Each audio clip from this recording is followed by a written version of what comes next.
کہ جناب ویلکم بیک یو ځل بیا پروګرام څنګه پارس تر تاسو په خدمت کې حاضر یو. پروګرام کې جناب چونکې د شعر او شاعرۍ محفل وی نو په دې وجه موږ د ادب سره تعلق لرونکو ملګرو ته دعوت ورکو. په دې وخت کې موږ سره د سواد د سیمې خوږ شاعر عادل ارمان سے په لاین باندې موجود دی. زو دای په طرف باندې پروګرام کې وایي ته په شریک باندې هرکلی وایو. عادل ارمان سے تاسو پروګرام څنګه پارس کې په شریک باندې هرکلی وایو. ستړي مشه په خیر راغلی. جی سلامونه. جی وعلیکم السلام. تاسو موږ سره په لاین باندې موجود دی. تاسو ته مونږ او زمونږ ټول بینوال په جمع باندې هرکلی وایي په خپل پروګرام کې. علي خان صاحب تاسو ډیر مننه کوم چې ماته مو په پروګرام څنګه پرس کې مخرا کړو د اف ام شاهین ټول ملګرو اوریدونکو ډیر مننه او سلامونه نیک هیله او احترامات. جی وعلیکم السلام. عادل ارمان صاحب تاسو د پښتو ژبې نمائندګي کوي د شعر او شاعرۍ په ذریعہ نو په دې وجه تاسو اهمیت بوي او ان شاء الله بیا هم سیوا وي. د سواد سیمې سره تاسو تعلق ساتي. خیسته سیمه ده او وته ویل چې مینی سویټزرلند نو یو ډیر زبردست او ښکلی ځای دی او د دې خلک دا غینم سیوا ښکلی دي او بیا چې کله پای کې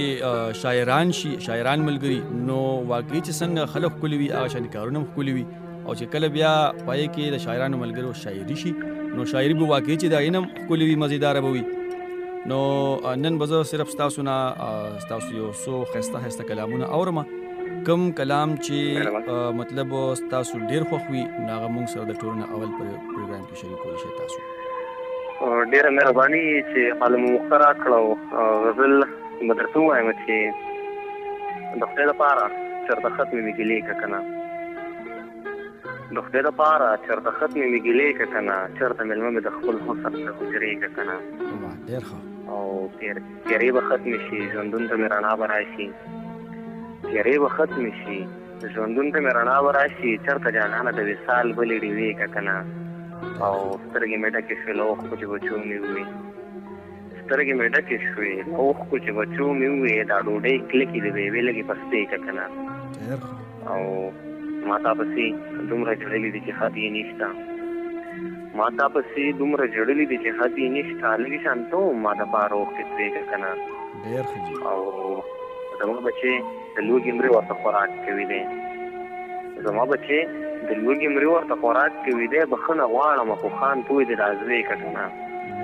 او اخرنی شعر دی چې ګلغوټۍ واوره ارمان هر څه به دا ستا ومني ګلغوټۍ واوره ارمان هر څه به دا ستا ومني خو ته هم لږې شان پوره خپلې وعدې کنه. زبردست ډېر ښه. عادل ارمان صاحب ستاسو د شاعرۍ چې کوم مطلب شروعات و هغه څنګه وشو؟ تاسو اتفاقي راغلی دې ته او که نه باقاعده بالکل پلانینګ سره؟ نو شاعر خو اول زما شوق ورسره د دې نه پیدا شوی و چې زما ماما چې دی هغه پخپله شاعر دی او بل دا چې زه به د ماما کره ډېر وم نو ماښام ټایم کې به هغه شعرونه ډېر وي نو زه وړوکې وم نو هغې سلسله شعرونه به زما خوښ شو وخه پورې به ما په کاپیانو کې پردي شعرونه هم لیکل د شوق د وجې بیا مې یو ورځ سوچ راغی ما چې زه ولې نه کوم نو بس لږ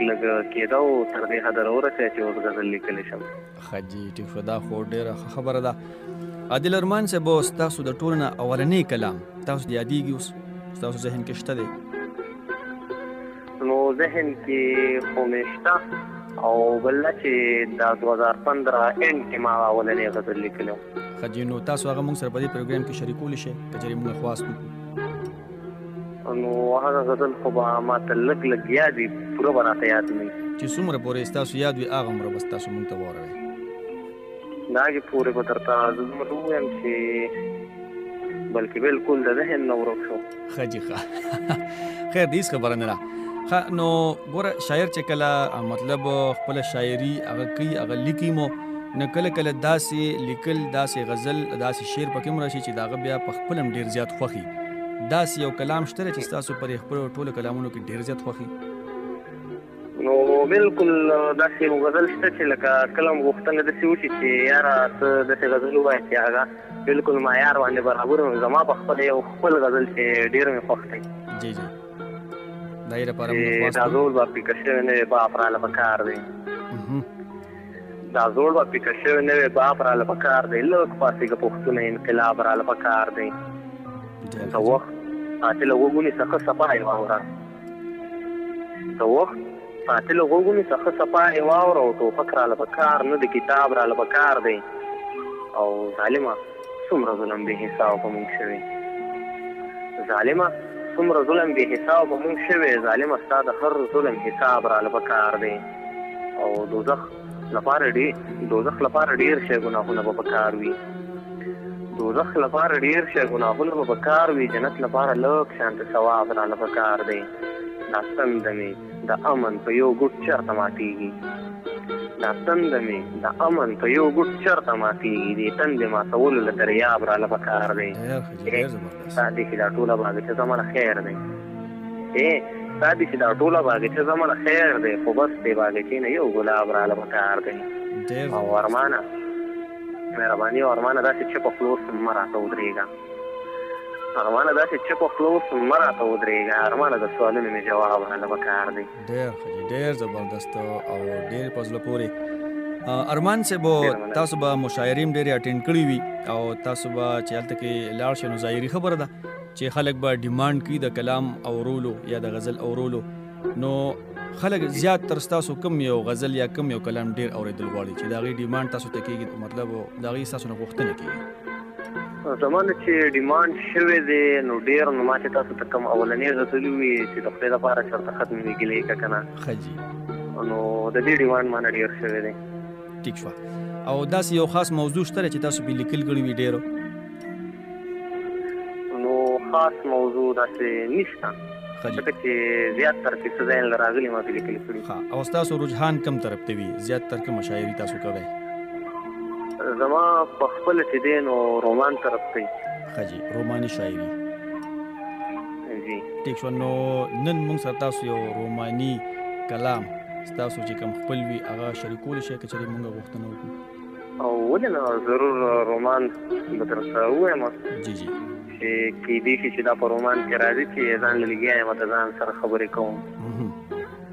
ځان له لګیا یم د ځان سره خبرې کوم شوم لیونی د خپل جانان سره خبرې کوم او اوس مې د ګټې سوچ بیخي نشته چې ګټه وکړم اوس خو مین شوم د تاوان سره خبرې کوم او دا مې زوال دی که وروج دی راته وایه که نه عروج دی راته وایه که نه ځمکه مې پرېښې د اسمان سره خبرې کوم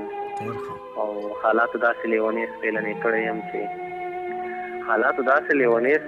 کړی یم چې د خپل رخي ګریوان سره خبرې کوم او مړې د هغې لږ شانتې غلی شي د خدای دپاره مړې د خپل ارمان سره خبرې کوم ډېر زبردست ډېر ښکلی